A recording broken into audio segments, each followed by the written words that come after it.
श्री स्वामी समर्थ. स्वागत आहे तुमचं माझ्या यूट्यूब चॅनलवरती. आजचा दिवस तुम्हाला खूप छान सुखाचा समाधानाचा जाऊ देत, हीच मी स्वामींच्या चरणी प्रार्थना करते आणि आजच्या नवीन व्हिडिओला सुरुवात करते.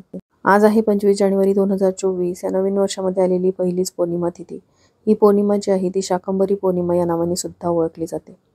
यासोबतच आज गुरुवार तर आहेच, पण आज पुष्य नक्षत्र देखील आलेलं आहे. गुरुवारी जर पुष्य नक्षत्र आलं तर गुरुपुष्य योग तयार होतो. आज सर्वार्थ सिद्ध योग, अमृत सिद्धी योग असे बरेचसे योग जुळून आलेले आहेत. त्यामुळे आजच्या दिवसाला अनन्यसाधारण असं महत्त्व प्राप्त झालेलं आहे. आजच्या दिवशी लक्ष्मी प्राप्तीसाठी बऱ्याचशा सेवा उपाय आपल्याला करता येतील आणि त्यातील काही सेवा मी कालच्या व्हिडिओमध्ये तुमच्यासोबत शेअर केलेल्या आहेत, ज्यामध्ये तुम्ही 12 फुलवातींची सेवा आज करू शकता. आज दिवसभर गुरुपुष्य योग आहे. यासोबतच उद्या सकाळी 10:30 पर्यंत हा गुरुपुष्य अमृत योग असणार आहे. त्यामुळे दिवसभरामध्ये कधीही तुम्ही या सेवेला सुरुवात करू शकता.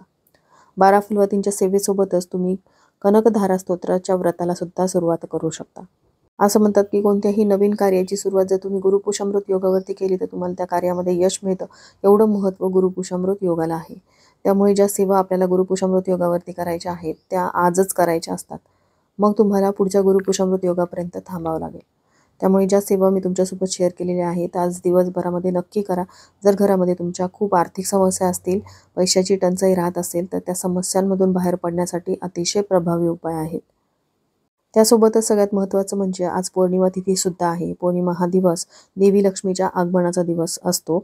असं म्हणतात की या दिवशी पृथ्वी तलावरती देवी लक्ष्मी ही सूक्ष्म स्वरूपामध्ये वावरत असते आणि त्यामुळे तिला प्रसन्न करून घेण्यासाठी घरामध्ये काही विशेष उपाय केले तर त्याचं आपल्याला शीघ्र फळ मिळतं. म्हणूनच आपल्याला काही उपाय व सेवा या दिवशी करायच्या आहेत. तर असाच एक उपाय मी आजच्या व्हिडिओमध्ये शेअर करणार आहे. या उपायामध्ये संध्याकाळी तुम्हाला घरातून अशा काही वस्तू बाहेर फेकायच्या आहेत. या वस्तू तुम्ही घराबाहेर फेकल्यामुळे तुमच्या घराची, मुलांची, पतीची भरभरून अशी प्रगती होईल. असा हा उपाय कशा प्रकारे करायचा आहे, त्या वस्तूंचं तुम्हाला काय करायचे ही संपूर्ण माहिती जाणून घ्यायची असेल त्यामुळे व्हिडिओ शेवटपर्यंत नक्की बघा आणि असेच नवनवीन माहितीपूर्ण व्हिडिओ बघण्यासाठी बेल आयकॉनलाही क्लिक करा. त्यामुळे जेव्हाही मी नवीन व्हिडिओ अपलोड करेल तेव्हा त्याचं नोटिफिकेशन सर्वात आधी तुम्हाला मिळेल आणि तुम्ही एक पण व्हिडिओ मिस करणार नाही. बऱ्याच जणांच्या बाबतीत असं होतं ना, ते कोणतंही नवीन काम करायला जातात त्यामध्ये ते अयशस्वीच होतात. त्यामुळे कोणत्याही नवीन कामाची सुरुवात जर तुम्ही गुरुपुष्यामृतपासून केली तर त्या कार्यामध्ये तुम्हाला यश मिळतं. म्हणून आजच्या दिवशी तुम्ही नवीन कामांना सुरुवात करू शकता. बऱ्याच जणांच्या बाबतीत असं होतं की नोकरी व्यवसायाविषयक काही समस्या असतात. नोकरीमध्ये त्यांना बढती हवी असते किंवा व्यवसायामध्ये म्हणावी तशी त्यांची प्रगती होत नसते. आणि तुमच्या मुलांच्या बाबतीतही असंच असतं. मुलं एखाद्या स्पर्धात्मक परीक्षेसाठी खूप मेहनत करत असतात, कष्ट घेत असतात, पण म्हणावं तसं त्यांना स्पर्धात्मक परीक्षेमध्ये यश मिळत नसतं. अभ्यासामध्ये म्हणा किंवा त्यांच्या आयुष्यामध्ये त्यांची प्रगती होत नसते. त्यामुळे त्यांच्या भोवती असलेली नकारात्मकता, आपल्या घरामध्ये असलेले काही वास्तुदोष असतील तर ते संपूर्णपणे घालवण्यासाठी पौर्णिमा ही तिथी अत्यंत शुभ मानली जाते. म्हणूनच हा उपाय आपल्याला आज संध्याकाळी करायचा आहे. या उपायामुळे आपल्या घराची, पतीची, मुलांची भरभरून अशी प्रगती होणार आहे. तर असा हा उपाय करण्यासाठी तुम्हाला काही वस्तू घ्यायच्या आहेत.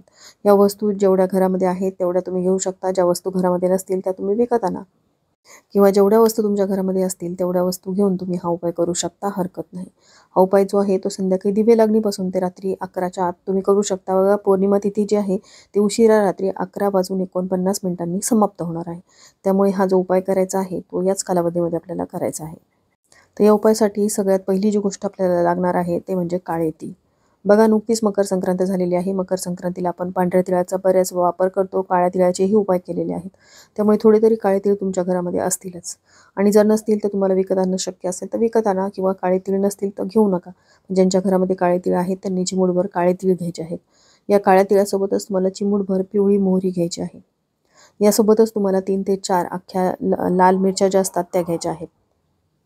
आणि यासोबतच 3 अख्ख्या वेलची आणि 3 अख्ख्या लवंगा सुद्धा तुम्हाला या उपायासाठी घ्यायच्या आहेत. या सर्व वस्तू तुम्ही हातात घेऊ शकता. हातात पकडणं शक्य नसेल तर एखाद्या प्लेटमध्ये ठेवा. या सर्व वस्तू घेतल्यानंतर यावरती आपल्याला थोडंसं खडी मीठ सुद्धा घ्यायचं आहे. आणि त्यानंतर ह्या वस्तूंचं आपल्याला काय करायचं आहे. बघा, आपल्या घरामध्ये एखादी करती स्त्री किंवा पुरुष असेल, जी ही व्यक्ती घरामध्ये कमावती असेल, ती घरामध्ये आल्याबरोबर चिडचिड करत असेल, रागराग करत असेल, ती कमावती व्यक्ती आपल्या घरामध्ये पैसा घेऊन येते. म्हणजेच देवी लक्ष्मीचं आगमन हे तिच्याच रूपामध्ये आपल्या घरामध्ये होत असतं. पण ज्यावेळेस ती घरामध्ये चिडचिड करते त्यावेळेस अलक्ष्मी किंवा नकारात्मकता सुद्धा तिच्या घरासोबत आपल्या घरामध्ये प्रवेश करते. त्यामुळे तिच्यासोबत आलेली नकारात्मकता घालवायची असेल तर हा उपाय आपल्याला करायचा आहे. त्या व्यक्तीवरून ह्या सर्व वस्तू ज्या आहेत, ज्या आपण प्लेटमध्ये घेतलेल्या आहेत, ते प्लेटसहित आपल्याला या व्यक्तीवरून ओवाळून घ्यायच्या आहेत. यासोबतच घरामध्ये एखादं छोटं मूल असेल, सतत किरकिर करत असेल, हट्टीपणा करत असेल, खात-पीत नसेल, तर अशा वेळेस एक आई म्हणून आपल्याला चिंता सतावत राहते. त्या मुलावरून सुद्धा ह्या सर्व वस्तू तुम्ही ओवाळून घेऊ शकता. यासोबतच एक घरामध्ये असलेली एखादी व्यक्ती छोटी असेल किंवा मोठी असेल, सतत आजारी राहत असेल, छोट्या-छोट्या कारणावरून त्याची तब्येत जी आहे ती बिघडत असेल, तर अशा व्यक्तीच्या भोवती असलेली नकारात्मकता, घरामध्ये असलेले दोष संपूर्णपणे नष्ट व्हावेत, यासाठी तुम्हाला ही जी वस्तू आहे त्या व्यक्तीवरून सुद्धा उतरून घ्यायची आहे. त्यानंतर आपल्या तुळशीजवळ जायचं आहे. तुळशीवरून ही वस्तू उतरवून घ्यायची आहे, कारण तुळशीमध्ये खूप सकारात्मक ऊर्जा असते. आपल्या घरामध्ये तुळस जी आहे ती नकारात्मकतेला प्रवेश करू देत नाही. त्यामुळे बऱ्याचदा तुळस ही सुकते. तुळस सुकू नये, तुळशीला लागलेली नजर जी आहे ती निघून जावी, यासाठी तुळशीवरून सुद्धा या सर्व वस्तू उतरवून घ्यायच्या आहेत. आपल्या घराच्या मुख्य प्रवेशद्वारावरून सुद्धा ह्या सर्व वस्तू उतरवून घ्यायच्या आणि त्यानंतर तुम्हाला तुमच्या घराबाहेर जायचं आहे. घराबाहेर जिथे कुठे एखादं मोठं झाड असेल, त्या झाडाखाली या सर्व वस्तू तुम्हाला टाकून द्यायच्या आहेत. टाकून दिल्यानंतर मागे फिरून बघायचं नाही. असं केल्यामुळे तुमच्यासोबत नकारात्मकता परत तुमच्या घरामध्ये प्रवेश करू शकते. तर असा हा उपाय तुम्हाला आज पौर्णिमेच्या दिवशी करायचा आहे. बघा, ज्यांना हा उपाय करणं शक्य नाही त्यांनी काय करायचं, 3 ते 4 भीमसेनी कापराच्या वड्या घ्यायच्या आहेत आणि त्या घेऊन तुम्हाला घराच्या मुख्य प्रवेशद्वाराबाहेर एखाद्या मातीच्या भांड्यामध्ये त्या जाळायच्या आहेत. असं केल्यामुळे सुद्धा तुमच्या घरामध्ये असलेली नकारात्मकता संपूर्णपणे नष्ट होईल आणि त्यानंतर जी ही रक्षा त्यामध्ये जमा होईल ती तुम्हाला एखाद्या डस्टबिनमध्ये टाकून द्यायची आहे. घराबाहेरच ती रक्षा टाकून द्यायची आहे. घरामध्ये परत ती रक्षा घेऊन यायची नाही.